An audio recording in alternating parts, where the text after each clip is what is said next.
Okay, I'm a couple of days late again. Sorry, but nothing in the world will stop me from unleashing the Unofficial British Artists Top 20.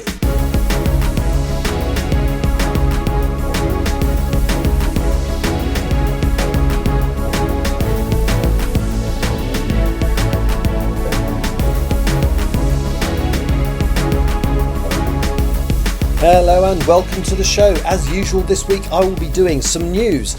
There will be an album review, which is Niall Horan. Yes, listen, I'm pronouncing it correctly finally. Niall Horan's new release, Dinner Party. But first, here is the all-important Unofficial British Artists Top 20. This week there are 7 songs going down, 5 going up, 7 non-movers, 1 new entry and 1 re-entry. At number 20 it's a non-mover for Prosper and Murder Beats with Baby. At 19 it's down 1 for Natasha Bedingfield with Unwritten. Olivia Dean is also down 1 at number 18 with Nice to Each Other, whereas Fleetwood Mac are up 2 to 17 with Landslide. We have a new entry at number 16 with Silver Bumpers on Tonight, and at 15 Dave and Thames with Rain Dance are down 3. Calvin Harris and Douglas with Blessings are down 5 to number 14, and Olivia Dean's So Easy to Fall in Love is down 2 to number 13. At number 12 it's Harry Styles up 2 places with Sign of the Times, and number 11 it's Pink Pantheress with Stateside also up 2. Here's your top 10. At number 10 it's a re-entry for Femi with Noble. At number 9 it's up 1 for Ray with Where Is My Husband. Fleetwood Mac are still at number 8 with Everywhere, and they're down 1 to number 7 with Dreams. At number 6 Sienna Spira is up 1 with Material Lover. At number 5 Prosper and Clooney are a non-mover with Free Your Mind. At number 4 Olivia Dean is a non-mover with Man I Need. At number 3 Harry Styles is a non-mover with American Girls. At number 2 The Chemical Brothers are a non-mover with Go. And at number 1 it's Sam Fender and Olivia Dean, a non-mover at number 1 with Rein Me In.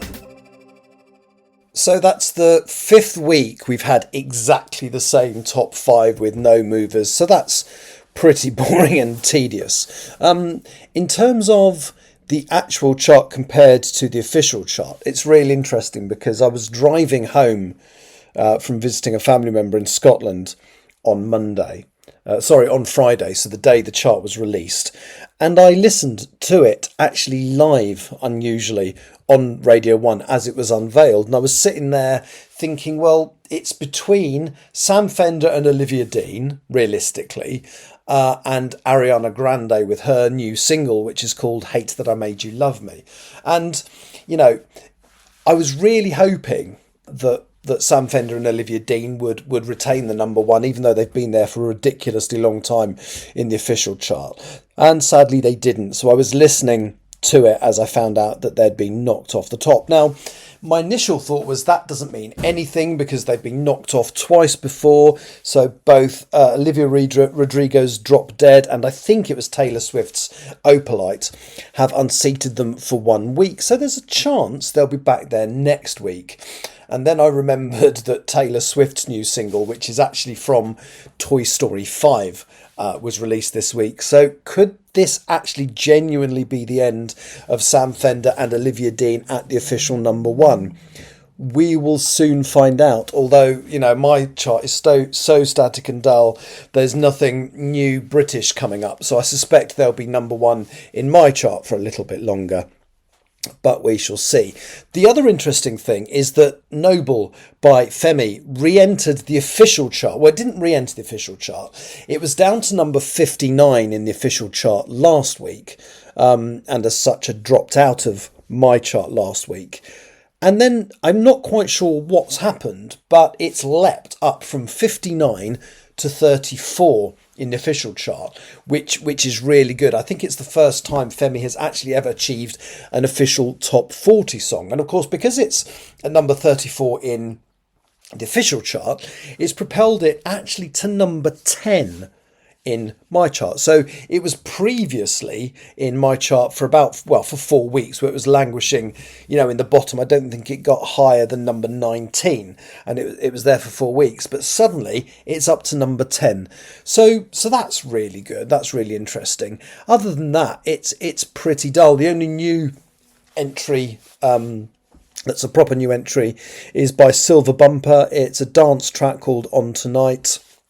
These dance tracks these British dance tracks seem to like coming into the chart briefly and then coming out again, although that's a little higher than normal, because normally they kind of sit between 18 and 20 and are there for a couple of weeks and disappear again. But hey, who knows? So what's left the chart this week? Well, sadly for Charlie XCX, her new song SS26, which stands for Spring Summer 26, that's already gone. So it only spent 1 week in my chart. Let's just find out where she is in the official chart. Yeah, so it came in at number 43 in the official chart last week and is down to 96 already. So if I was doing this as an official top 40, which is the chart I used to do ages ago, it would still be in the top 40, my top 40, but only just. And that's about it. You know, there's still a couple of legacy tracks. So Natasha Bedingfield's Unwritten, which isn't a new track, is still hanging around. Harry Styles' Sign of the Times, which is one of his older tracks from a previous album, that's still hanging around. Yeah, and then we've got a lot of tracks that have been in this chart. So this is the 19th week of me doing this chart. So let me just tell you which tracks are still in it from the beginning. So obviously Sam Fender and Olivia Dean have been there for all 19 weeks. Olivia Dean's Man I Need has been there for the whole 19 weeks. Ray's Where Is My Husband has been there for the whole 19 weeks. Pink Pantheress's Stateside has been there for the whole 19 weeks. Another Olivia Dean, so 3 of hers, So Easy to Fall in Love, that's been there for 19 weeks.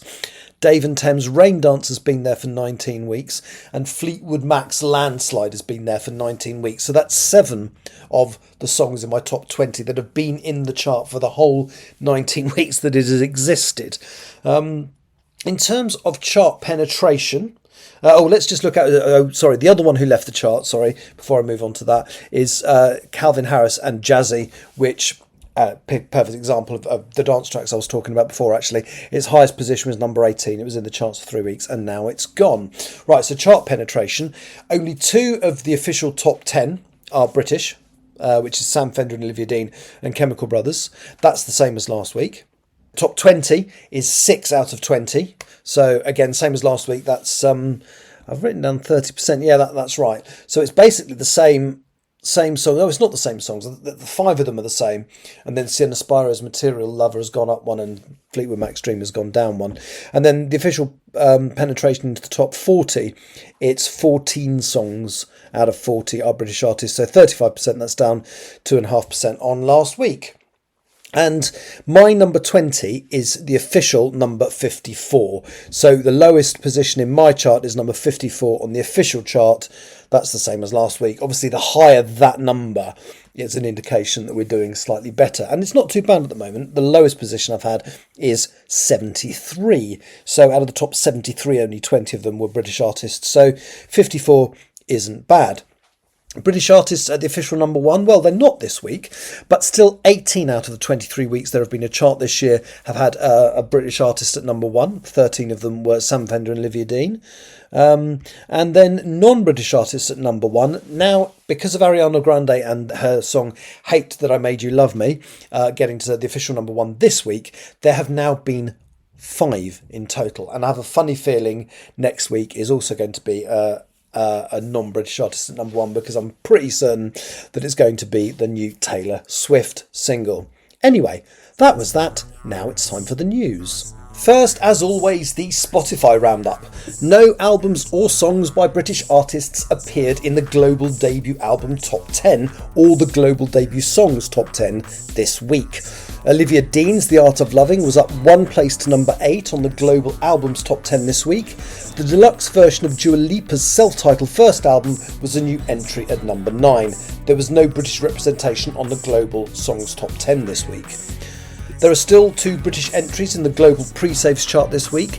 Dinner Party by Niall Horan is up 1 place to number 7 with 387,600 pre-saves, an increase of 21,000 on last week. The album was released on Friday. Also, The Wow Signal by Muse is up 1 place to number 9 with 347,500 pre-saves, up 13,900 on last week. That album comes out on the 26th of June. The USA's Olivia Rodrigo reigns supreme at the top of this chart with her album You Seem Pretty Sad for a Sad Girl So In Love, which has 3.66 million pre-saves, a figure that has grown by 250,000 since this time last week. It is still currently the third most pre-saved album in Spotify history and is released on Friday. In other news, this week's BPI Brit certified releases are: in singles, Elton John's Rocket Man is now quadruple platinum. In albums, Sky Newman's SE9 Part 1 is now a silver album, as is Rushmere by Mumford & Sons. Harry Styles' newish record, Kiss All the Time Disco Occasionally, is now a platinum album. Sam Fender and Olivia Dean's Rain Me In was not from the top of the official charts by Ariana Grande's Hate That I Made You Love Me. Rain Me In has previously been knocked from the top spot twice, most recently by Olivia Rodrigo, only to return the following week. The song has now spent 13 non-consecutive weeks at number 1. Will it be back there next week, or will Taylor Swift prevent it? Charlie XCX has announced a new album that will be released on July the 24th, her second album this year after Wuthering Heights, which contains songs from and inspired by the movie directed by Emerald Fennell. The new album, titled Music Fashion Film, has a black and white image on the front that shows 3 men sitting in what looks like a chicken. Kitchen, I'm going to leave that in. The 3 men are musician John Cale from the Velvet Underground, who collaborated with Charlie on House, the opening track of Wuthering Heights. Representing fashion is designer Marc Jacobs, and representing film is legendary director Martin Scorsese. I can't believe I just said they're all sitting in a chicken, I'm so sorry. Also announcing an album this week was Becky Hill. Titled Rebecca, her third studio album will be released on the 25th of September. Singer Duffy, who retired suddenly in 2010, has announced some live music. She previously revealed that her sudden disappearance from the limelight was due to the fact that she'd been kidnapped, held hostage for 6 weeks and sexually assaulted. I didn't know this. This was like new to me, which is absolutely horrific, and I can't imagine what she must have gone through. Those 6 weeks, she must have convinced herself that she wasn't going to make it out. The new tour apparently contains new music. I genuinely wish her every success. Last week's British album new releases charted in the official album chart as follows. Paul McCartney's The Boys of Dungeon Lane was a new entry at number 1. Inferno by Boards of Canada was in at number 3. Dua Lipa's Live from Mexico, which is splendid by the way, is at number 21. Mother of Pearl by Freya Ridings is at 26. Doublespeak by Doublespeak was a new entry at 67. And Voices Unheard by Jailer entered the chart at number 99. The new albums released by British artists this past Friday were Velux by Annabelle Lauren, Oh Joy by Big Special, Everything's Fine by Holly Rogers, Dinner Party by Niall Horan, 8 Tracks by Pink Floyd, and Liminal by Poppy Ackroyd. And that was the news. And now it's time for my album review. I was at 2 minds about which album to look at this week. I had a long car journey a couple of days before the podcast was due to be released, and was actually able to listen to all 5 of the albums that I knew had been released on Friday. I really enjoyed the new Holly Rogers album, and a side of me wanted to break from my tradition of reviewing the obvious big album of the week in a week where there is one. On the other hand, 2 other albums from former members of One Direction have come out since I've been doing this podcast. Indeed, every living member has released a record this year, although the first was before this podcast started. Anyway, I eventually decided to look at Dinner Party, the new album that dropped on Friday from Niall Horan. Niall was born in 1993. It was his brother Greg that was initially interested in music, and Greg received a guitar for his 15th birthday, which he reportedly used once, and it then sat around doing nothing until an 11-year-old Niall picked it up and taught himself how to play using YouTube tutorials, which is pretty impressive. I was impressed with myself for learning to iron and fold fitted sheets from a YouTube tutorial, so teaching yourself guitar on there is a whole other level. At 16, Niall auditioned for the 7th series of The X Factor in Dublin. He initially scraped through, some of the judges were in favour and some were not. He got into the boot camp where he performed Champagne Supernova, but failed to qualify for the boys category. Nicole Scherzinger, who was a guest judge on the show, suggested that he was put into a group with 4 other boys who had failed to get into the solo artist category. Those other boys were Harry Styles, Liam Payne, Louis Tomlinson and Zayn Malik. One Direction were born, and although they did not win that year, Simon Cowell signed them, and the rest is history. The band recorded 5 number 1 albums, and after the tour related to the 5th, which Zayn Malik did not take part in, the group went on an indefinite hiatus in 2015. Like all of the other members of the band, Niall embarked on a solo career when the hiatus was announced. His first single, This Town, reached number 9 on the Official chart. The album came in November 2017 and got to number 3 on the Official album chart. 3 years later, he released a second album titled Heartbreak Weather, which got to number 1, and in 2023 he released a third album called The Show, which also got to the top of the Official album chart. His new record, which was released on Friday, is his 4th studio album, from which he hopes to get his 3rd number 1 album. Will he get there though? My guess, having listened to Dinner Party a couple of times now, is that he will. The album is composed of 12 songs and has a running time of 36 minutes. As long-term listeners of this show will know, I liked the recent Harry Styles album and struggled with the Zayn Malik one, but Dinner Party is, certainly in comparison to Zayn's album, very listenable to. The songs appear, in the main, to be about his relationship with his long-term girlfriend, Amelia Woolley. They're not all love songs. Some of them are about his personal insecurities, such as Better Man. The title song Dinner Party is all about the first time they ever met at a dinner party. And Monochromatic uses the word as a euphemism for her naked body, but not in a grotesque or seedy way. She Gets It From Her Mother, as a song, doesn't really need to be explained. Now you know the theme of the album. The one song that is not on this theme is the final track, End of an Era. It's a sad and reflective song about his former bandmate Liam Payne. There are some beautiful and reflective lyrics in there, but the words are not maudlin. It could have been a very negative end to the album, but in my opinion, it's pitched just right and leaves you feeling thoughtful and contemplative rather than outright sad. It's very well done. The album is produced by John Ryan, a New York producer who has worked with some very successful American acts such as Teddy Swims and Sabrina Carpenter, and indeed first worked with Niall Horan producing music for One Direction. The other main producer on the record is Julian Bonetta, who has a similar background. They produced every track on the album together, which gives it a very uniform feel. Some tracks have additional producers too, such as Matt Zara and After Hours. But the uniform production means that the album is musically consistent, which stops it feeling like a compilation. The tracks are thematically consistent too, apart from the final one, and it's sequenced well with some more guitar-based tunes breaking up the bangers. I enjoyed listening to it, and I'm sure it will do very well. Well, that's just about it for the show this week. The last thing I need to do is tell you about my songs of the week.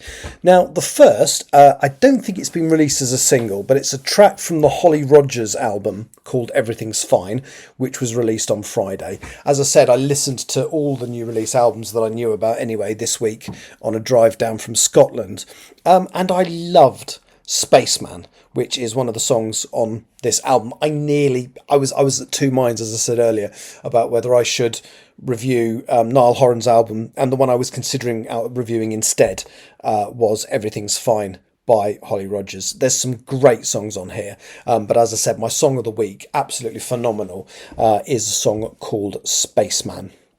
My international song of the week has to be Hate That I Made You Love Me by Ariana Grande. It's another really, really good song. I'm not a huge fan of hers, but every now and then she does something that I really like, and this is one of them. So I'll be back at the same time next week. Well, hopefully a little bit earlier, actually, maybe 2 days earlier. Who will be the official number one? Who will be my number one? Which album will I review? Only time will tell. And the only way you're going to know is if you tune in to the Unofficial British Artist Top 20. And on top of that, we need to celebrate British music. So please tell people about this show.